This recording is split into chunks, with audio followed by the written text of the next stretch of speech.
नमस्कार दोस्तों, पाथफाइंडर पर आप सभी का स्वागत है। दोस्तों, सेशन को शुरू करने से पहले मैं आपको क्विक रिमाइंडर दे दूं समुद्र मंथन के बारे में। अगर आपने अभी तक इसमें एनरोल नहीं किया है तो डिस्क्रिप्शन बॉक्स में लिंक गिवन है। वीडियो को पॉज कीजिए और अभी जाकर एनरोल कर लीजिए, क्योंकि टेस्ट होने वाले हैं कल 13 मई को। इस टेस्ट में एनरोल करने के दो कारण है दोस्तों। पहला कारण तो ये है कि ये बहुत ही ध्यान से पूरी टीम ने इनको क्यूरेट किया है to give you the best questions, जो कि स्पेसिफिकली डिजाइन है according to the changing patterns of UPSC. जिसके बाद आपको ये पता लग जाएगा कि क्या आप रेडी हैं, क्या आपकी तैयारी का स्तर एकदम एक्यूरेट है with respect to UPSC prelims. दूसरा इंपॉर्टेंट रीजन है द प्राइजेस। आप इस टेस्ट को अटेम्प्ट कर जीत सकते हैं। Prices worth ₹1,00,000। जीएस पेपर 1 और पेपर 2 दोनों के ही यहाँ पर टेस्ट होंगे, बिल्कुल उसी तरह से जैसे आपका एक्चुअल एग्जाम होता है। Enrol now. अब बात करते हैं अपने सेशन की। यहाँ पर हम बात करने वाले हैं महाराष्ट्र में हुए पॉलिटिकल क्राइसिस पर सुप्रीम कोर्ट की लेटेस्ट रूलिंग को लेकर, जहां पर यह कहना गलत नहीं होगा कि इस जजमेंट के बाद, इस रूलिंग के बाद हार कर भी जीत गई है उद्धव सेना। जहां सुप्रीम कोर्ट ने एक तरफ ये कहा कि एकनाथ शिंदे सीएम बने रहेंगे, वहीं ये टिप्पणी भी की गई कि गवर्नर का एक्शन गलत था। ठीक है, क्यों ऐसा कहा गया है, क्या है पूरा मुद्दा, क्या है इसका बैकग्राउंड, उन सब चीजों के बारे में डिटेल में बात करते हैं। चलिए शुरुआत करते हैं टू अंडरस्टैंड महाराष्ट्र का पॉलिटिकल क्राइसिस। अब हुआ ये दोस्तों कि 2019 में जब महाराष्ट्र के असेंबली पोल्स हुए, उसके बाद उद्धव ठाकरे और बीजेपी की जो गठबंधन था वो टूट गया। टूटा किस कारण से? क्योंकि बात हुई about sharing the chief ministerial post. इस मुद्दे पर दोनों पार्टीज अलग हो गई। इसके बाद ठाकरे ने शरद पवार की एनसीपी, नेशनलिस्ट कांग्रेस पार्टी और कांग्रेस के साथ मिलकर बना लिया महाविकास अघाड़ी, एमवीए, और इससे बनी सरकार राज्य।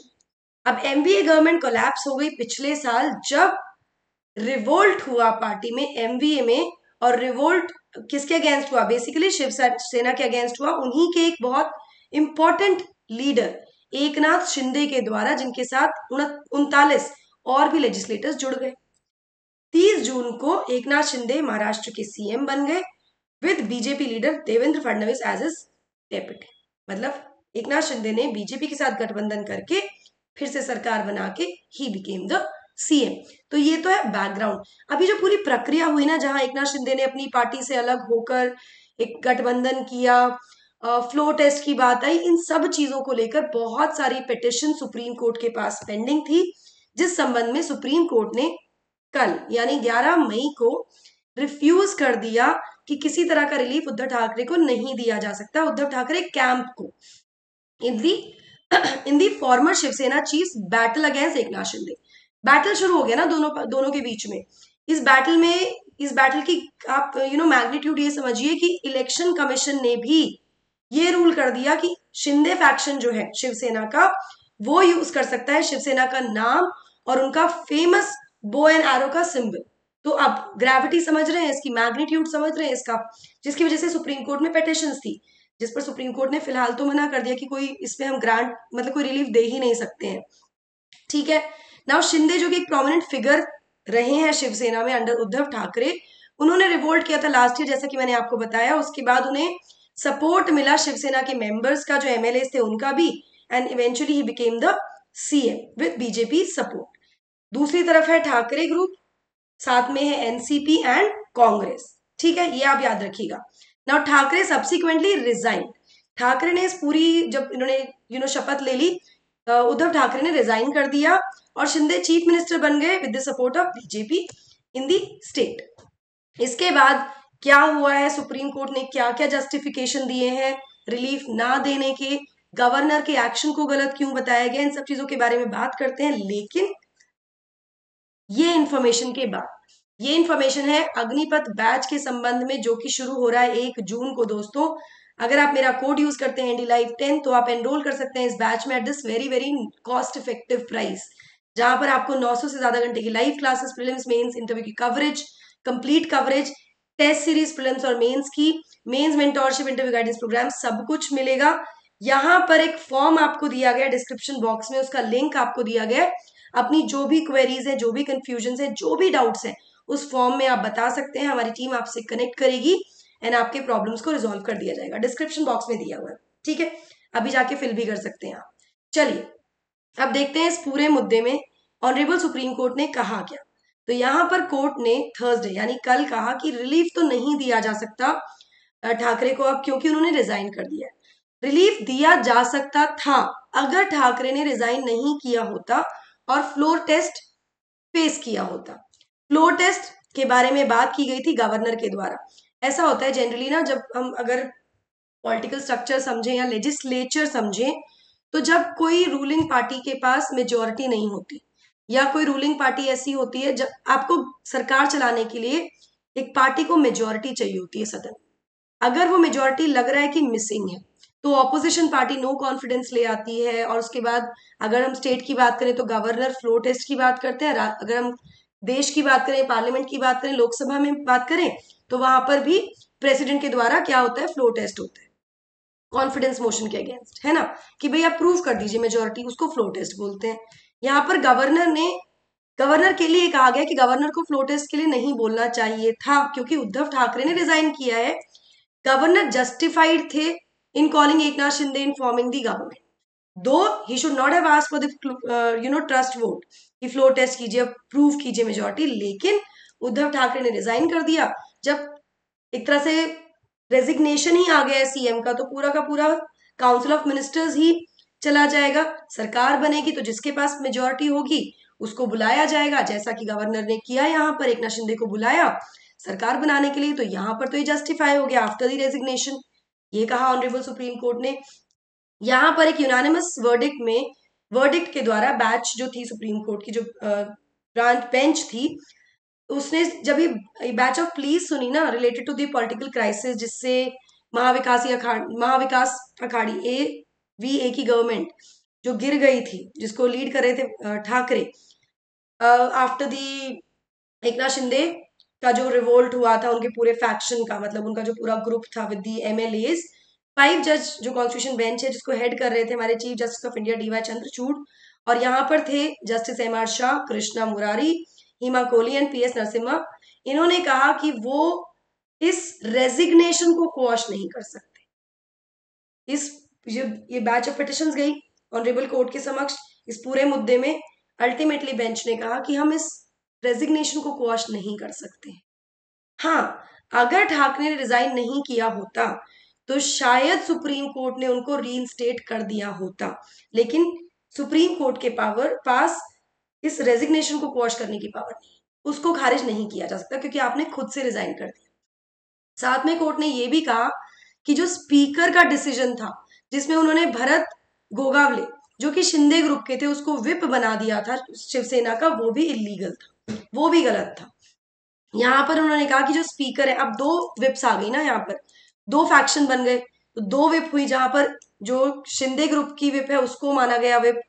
यहाँ पर ऑनरेबल कोर्ट ने कहा कि स्पीकर को कंडक्ट करनी चाहिए थी एक इंडिपेंडेंट इंक्वायरी, ये आइडेंटिफाई करने के लिए कि जो 2 विप्स हैं क्यों इशू की गई हैं 2 फैक्शंस के द्वारा, मतलब 2 विप इशू की गई हैं 2 अलग अलग फैक्शंस के द्वारा, तो इसमें एक इंक्वायरी होनी चाहिए थी, तो ये भी गलत हुआ है। यहाँ पे 5 जज बेंच ने रेफर किया लार्जर बेंच को certain issues related to the 2016 judgement in Nabam Rebia case. ये नबम रेबिया केस क्या है, ये मैं क्विकली आपको बता देती हूँ।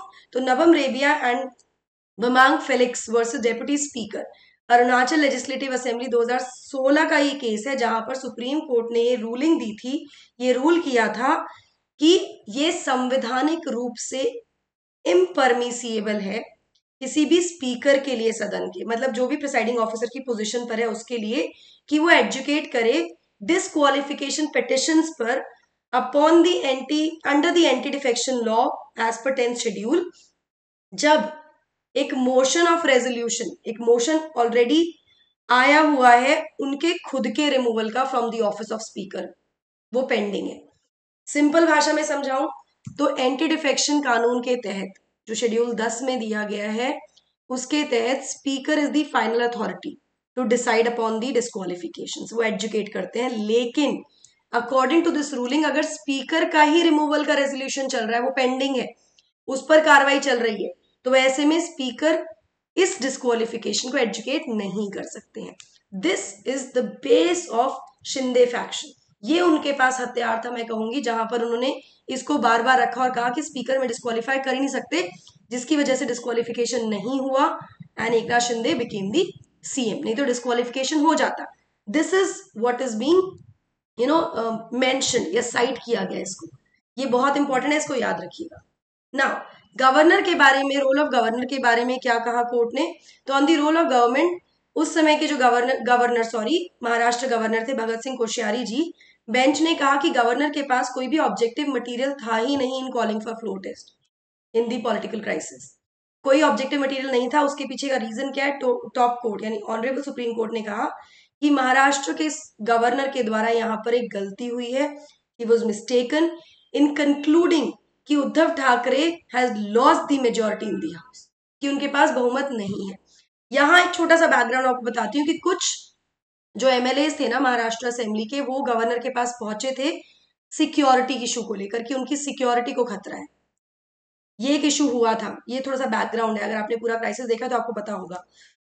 तो बेंच ने यहाँ पर ये कहा कि लैक ऑफ सिक्योरिटी जो है टू एमएलए, जो पूरा एकनाथ शिंदे फैक्शन था, जो ग्रुप ऑफ एमएलए थे एकनाथ शिंदे के साथ, तो ये कोई रीजन ही नहीं था ये कंक्लूड करने के लिए कि गवर्नमेंट हैज फॉलो। ये कोई कारण नहीं बनता, इसका कुछ नहीं था इसमें। ये एक तरह से एक अलग ही इररेलेवेंट रीजन था to be relied upon by the governor, कि वो सिक्योरिटी का इशू है और फ्लोर टेस्ट के लिए बुला लिया। तो दिस वाज एन एरर, ये गलती हुई है। यहाँ पर ऑनरेबल कोर्ट ने ये भी कहा, जैसे कि मैंने आपको बताया कि डाउट करने का कोई कारण ही नहीं था महाराष्ट्र के गवर्नर, उस समय के गवर्नर भगत सिंह कोश्यारी के पास, जिसकी वजह से उन्होंने फ्लोर टेस्ट बुलाया। तो it was not the right thing to do, ये बताया गया। नाउ बेंच ने ये भी कहा कि देवेंद्र फडणवीस और जो इंडिपेंडेंट एमएलए थे, उन्होंने नो कॉन्फिडेंस मोशन लाया ही नहीं था। ये ऑपोजिशन में थे ना, BJP was in the opposition that time, जब Thackeray was leading the Shiv Sena का एमवीए। तो नो कॉन्फिडेंस मोशन आया ही नहीं है। गवर्नर ने जो अपनी डिस्क्रिशन एक्सरसाइज की, वो बिल्कुल भी अकॉर्डेंस विद लॉ नहीं था, वो संवैधानिक रूप से नहीं था। ये यहाँ पर कहा गया कानून के अधीन नहीं था। तो यहाँ पर गवर्नर की पोजीशन को क्वेश्चन किया गया ऑनरेबल कोर्ट के द्वारा कि उन्होंने ये एक गलती यहाँ पर कर दी। बेंच ने कहा कि ना तो ये कॉन्स्टिट्यूशन ना ही कानून एम्पावर करता है गवर्नर को कि वो पॉलिटिकल एरिना में एंटर करें और रोल प्ले करें किस इंटर पार्टी या intra party dispute. He has to be away from it, ये भी यहाँ पर मेंशन किया गया। अब इस पूरे केस का अगर बैकग्राउंड हमको समझना है तो जल्दी से समझ लेते हैं।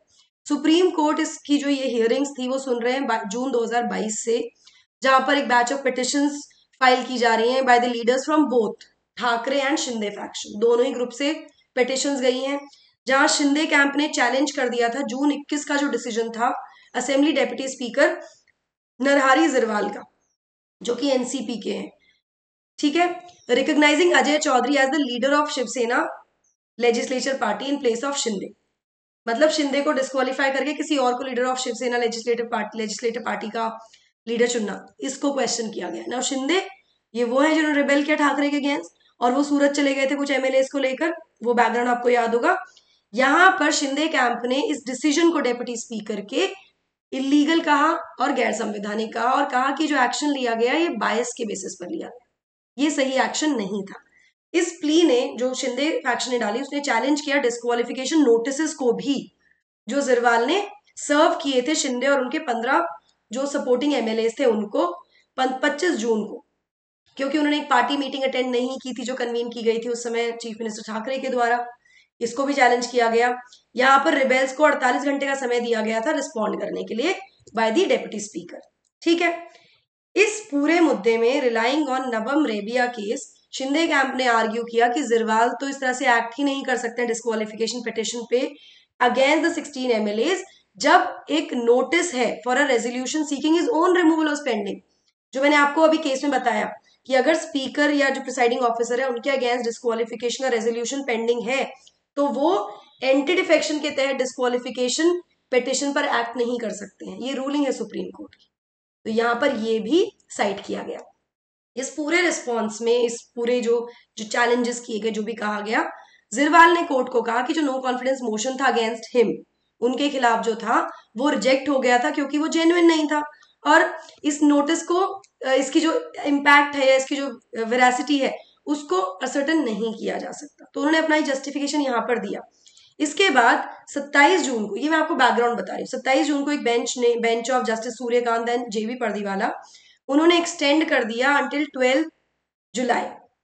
डेडलाइन जो जिरवाला के द्वारा दी गई थी, जो कि कब दी गई थी, 27 जून, इफ यू रिमेंबर, मैंने अभी आपको बताया ना कि 27 जून तक, मतलब उनको आके रिस्पॉन्ड करना है, इसको बढ़ाकर 12 जुलाई कर दिया गया to the Shinde camp MLA to reply on the disqualification notice. ठीक है, एक्सटेंशन हुआ। यहां पर मैं आपको बता दूं कि कोर्ट ने रिफ्यूज किया कि वो रिस्ट्रेन नहीं करेंगे फ्लोर टेस्ट को in the assembly until then, उसके लिए फ्लोर टेस्ट को नहीं रोका जाएगा, ये भी क्लियर कर दिया। अब इसके बाद क्या हुआ, इसके बाद गवर्नर भगत सिंह कोश्यारी ने ठाकरे को कहा कि आप फ्लोर टेस्ट कीजिए 30 जून को, 12 जुलाई तक का टाइम है, लेकिन फ्लोर टेस्ट हो रहा है 30 जून को टू प्रूव हिज मेजॉरिटी।